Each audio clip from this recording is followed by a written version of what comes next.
Once you have started something,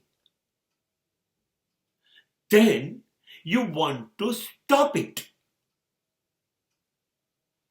You do not want to continue it. It's a big problem. It's a crisis. Sit silently and think twice, thrice, whatever you can. If you want to stop, if you want to withdraw yourself from the same activity, then ask yourself why you have started it.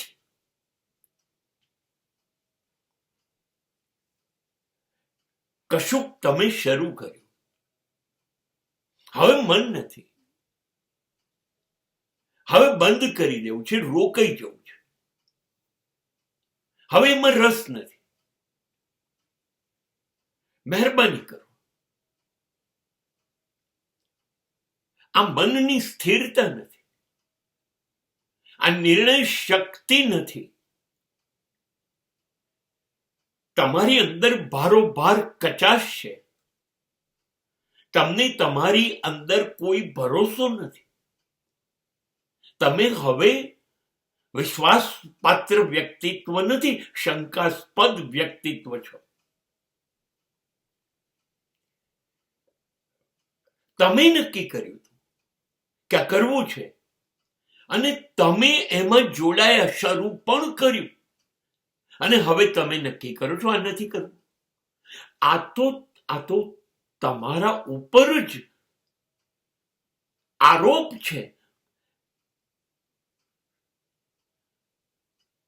તમે અસ્થિર છો, તમને તમારામાં ભરોસો નથી. બેસો, ઉભા રહી જાઓ. કદાચ અનુકૂળ નથી મનમાં આવતું, કોઈ પણ રીતે પાછા પગલા ભરવા છે, પાછા ફરી જવું છે, તો ઉભા રહો. એક વાર નહીં, બે વાર નહીં, 4 વાર, 5 વાર પોતાની જાતને શાંત કરીને વિચારો કે જો મને પાછા જ ફરવું હતું તો મેં શરૂ શું કામ કર્યું? શરૂ કરવાનો મારો આશય શું હતો? મારો ઈરાદો શું હતો? મને કેવા પરિણામો જોઈતા હતા? મને કેમ પાછા ફરવું છે? હું ધારું છું એવા કયા પરિણામો મને નથી મળી રહ્યા? વિચારો.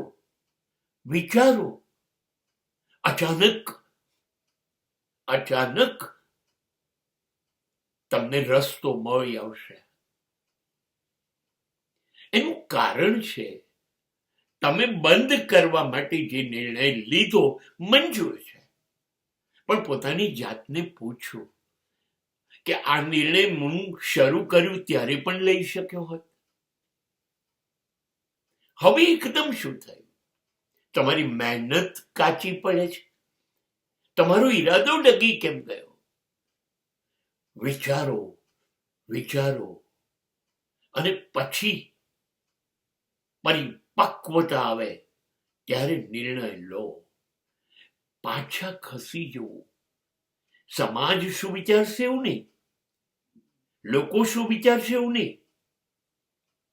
હું તો એવું કહું છું, હું પોતે શું વિચારીશ મારા માટે, મારી શક્તિઓ માટે, મારી આવડત માટે, મારી નિર્ણય શક્તિ માટે, કે હું એવો કેવો છું કે હું નક્કી કરું એ કરી નથી શકતો.